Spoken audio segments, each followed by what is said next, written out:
everybody, this is Alchemist 2, and I'm back again with another movie review. I just recently watched probably the best Indian film I've seen in forever. This is right up there with Three Idiots, and oh my goodness, I can see why this was the longest running film in Indian cinema. It ran, I actually looked at Robert Reacts on YouTube, and this ran for 1,000 weeks. 1,000 weeks! Holy guacamole, people! That is absolutely insane, but let's see if I can pronounce this correctly. Diwale Dulhania Lejahenje. If I don't, I think that's how you pronounce it. I don't speak Hindi, so I gotta learn. I think I'll be okay, because if what I'm learning from watching Hindi film, I'll actually be able to process it a little bit better. But this is a love story in the truest of sense. And Simi, she's a good, outstanding girl, and she's been engaged to be married to Kuljit, who is Punjabi, and her father is really happy about this. And what's funny is Raj actually, Raj is actually an NRI, or a non-resident Indian, and he was originally raised in London, but he still has that Indian flavor about him. He's never lost sight of his homeland. Kind of reminds me of a character I've created.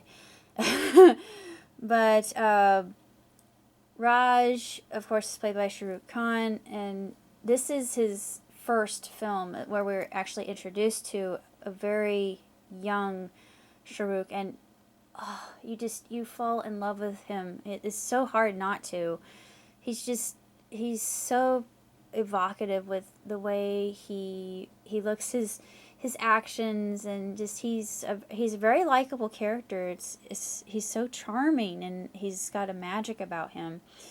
And Simi, as I said, her father's made a deal with a friend of his to have her arranged to be married to Kuljit, and her sister says, Simi, I don't like this man. I don't think that you should be marrying him. And when she wants to go to Europe, she wants to see the world, and of course her mother lets her. Her father is kind of overprotective, but she goes anyway. She goes to Zurich, and the panorama in Zurich is actually just stunning. It is nothing less than poetry in motion. And she meets Raj, and at first they don't get along at all, and she just considers him a bother. And the music, just love the music. And there were some things I thought this actually set the stage for others to come. And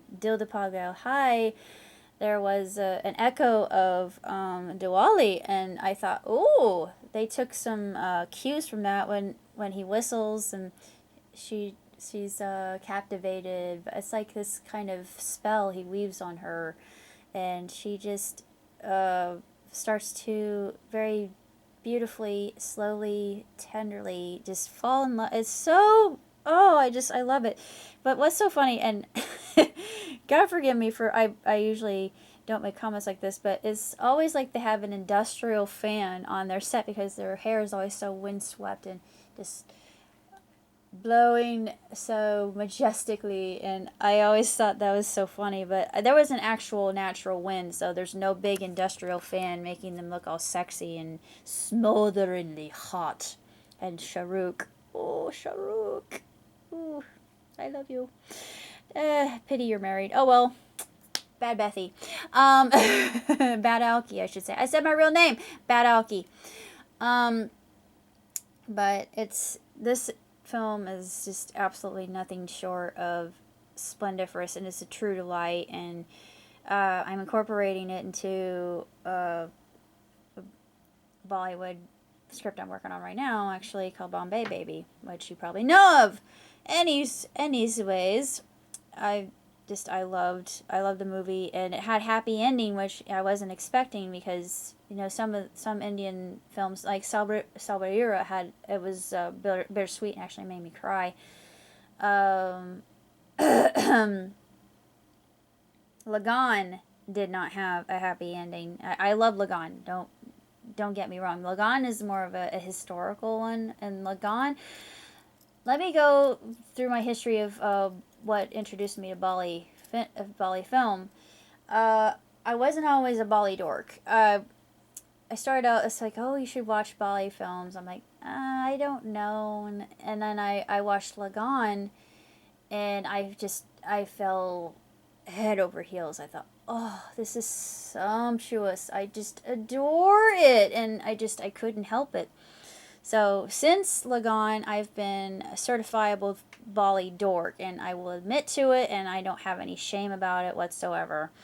Anyway, lovable Sharuk. He's just a character. He's kind of a vagabond in the very beginning, kind of a rapscallion, this kind of wry smile, and he's very cheeky. And he comes across Simi's pappy, and I thought, oh, yeah, he cons him a little bit, and later on they make amends for that. I won't say how, but I'm not going to go through the whole story because it's a 2-hour film. But it's just absolutely outstanding, and the songs and the music, I just love it. There's one part where he gets called out, and as a piano player, I thought this was funny. I don't play it so well as I used to. I just chord, but he's oh, his piano player's here. He's with another girl that he's trying to impress, because he's kind of a playboy at the beginning. He's like, I don't know if I like this character or not. He comes off as kind of kind of this lion of the ladies, so to speak. Like, oh, brother, here we go. Arrogant, thinks he's God's gift. No. No, I want to put up with that. That's pretension. Yeah. He makes up for that later. He actually it shapes him. It molds him. He transitions into this flower, this absolutely beautiful flower of love. Sorry to be a poet there, but he's just absolutely wonderful, and he does his own stunts, and uh, basically I adore the film. I give it 2 thumbs up, 5 stars, hands down. See you later, everybody. Ciao tutti!